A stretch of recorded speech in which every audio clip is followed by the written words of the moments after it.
Sup everyone, this is Draco back yet again with another Manchester United video. It is Manchester United versus RB Leipzig in the Champions League, and we're at home. Well, it doesn't really count if we're at home or not, but we're going to be going through my match preview. We're going to be looking at my lineup. You should see my lineup up there actually. We're going to be looking at the Ole Gunnar Solskjaer's press conference, and we're going to be doing a reaction to it and some facts around RB Leipzig. Now obviously this game has come up in the middle of the week, just days before the bigger game, you can say, against Arsenal, but this is actually a tougher game than many would have thought to have believed. Some facts for you guys, right? Fact: RB Leipzig are Champions League semi-finalists. Fact: their coach Nigelman, or whatever you want to call it, Nigelman, I can't even pronounce his name, is one of the best up and coming coaches around world football and has been linked with Manchester United in the past. Fact: they are the top of the Bundesliga, unbeaten in 5 games. Fact: they got players, some good players. Diet Upamecano, I think Allman, or what was it called? Yeah, Danny Olmo, Justin Cliver. They've got a young, energetic squad. Fact: they are top of the league in the Champions League, had a very good opening game. And fact as well, if I can find it, where is it? There's no facts. In the last 6 games, they have not lost a single game. They are a very good squad and a good team, and a good team to watch in terms of how they play. Quick time is they with the ball, they go direct, they go pacey, they go very attacking. Without the ball, they press high up on the field, and they are a very young, energetic team, as I have said. So not a very you can see on the form, not a very not a game that we can ignore, you can say. In terms of my formation, this is what I feel that Manchester United will go for. They're going to go for a 5-3-2. I feel that David De Gea is going to be on goal.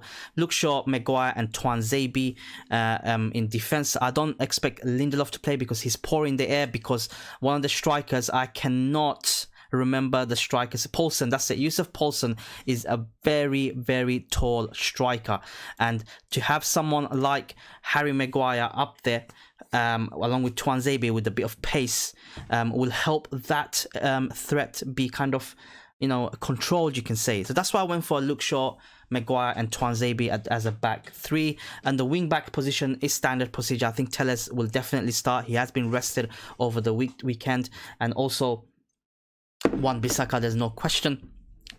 Now into the midfield, there's been a lot of talk around Donny van de Beek. Pundits have come out and said, Donny van de Beek should be playing more, etc.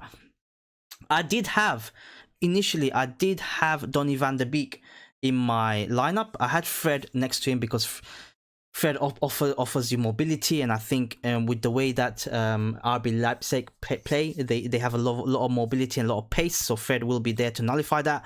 I did have Donny van de Beek next to Fred, but I have actually literally just changed in the last minute Donny van and added in McTominay. The reason behind there is McTominay is in the press conference next to Ole Gunnar Solskjaer, which we'll go through in a bit.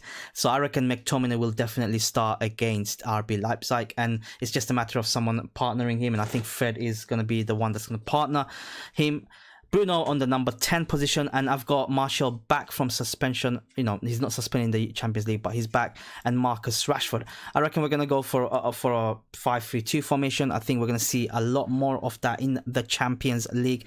Obviously, we've got threats like Donny van de Beek, Paul Pogba to come on, Cavani as well to come on from the bench. So there's a bit of, you can say, a bit of strength in depth, a quality of strength in depth in the bench. This is my lineup. Let me know your thoughts in the comments below. In regards to the Ole Gunnar Solskjaer press conference, United Report does a fantastic job on him, but he's having a press conference now. As you can see, literally 5 minutes ago he has started. He said, we look at every game as a chance to get 3 points, and in the Champions League group stage of 4 teams, you'd think 10 points will get you through.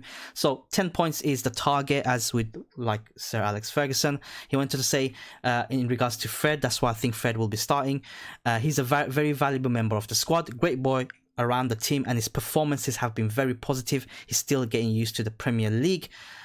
He also said you can see with his fitness and performance, he is important. He and Scott McTominay are great assets to the squad. Another clue that both of them will start for Manchester United. He went on to say, of course, any chance to give players a breather will be welcome. You don't want to push players too much as there's a risk of injury. That human side is going to be to be big this season, and obviously that echoes in the fact that there's a lot of congestion in the fixture list in regards to every single club due to the COVID situation. He also said we are in special circumstances, as I said, we play every 2 or 3 days relentlessly until the end of the season. Then there's the Euros and a new season.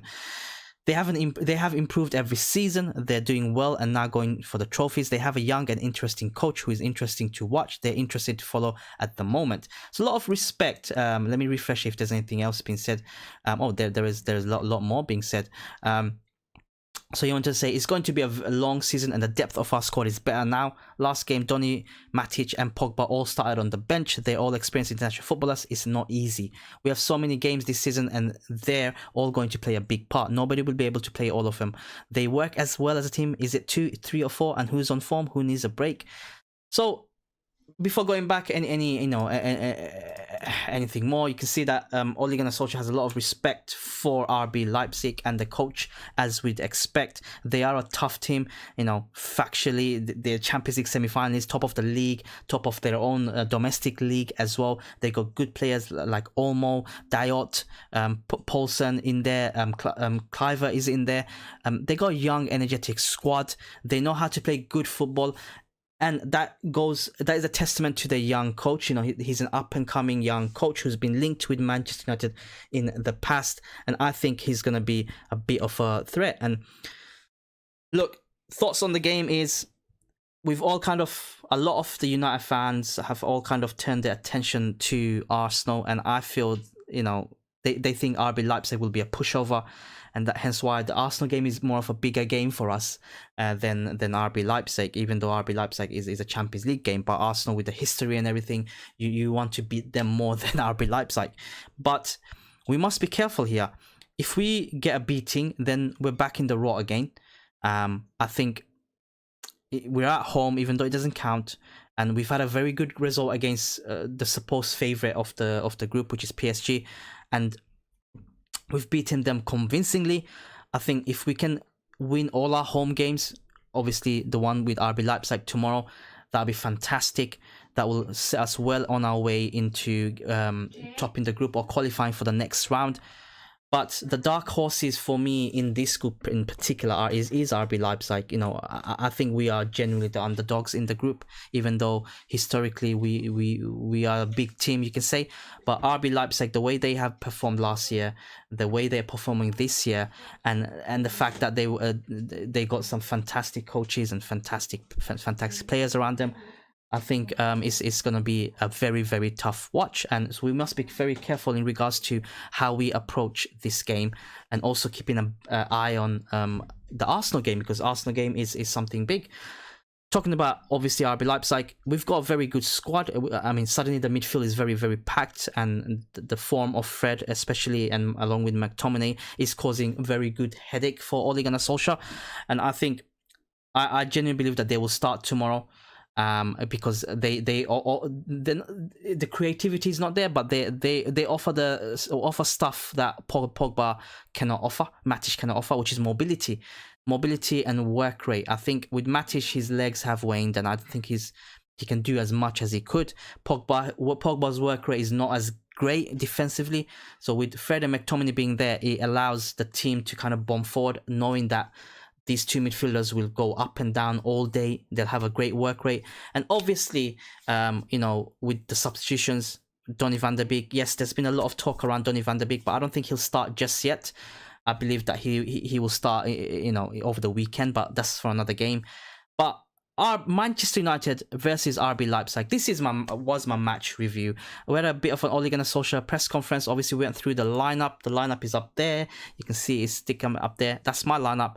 In my personal opinion, although I said very good things about RB Leipzig, I do believe that we are going to be winning 2-0.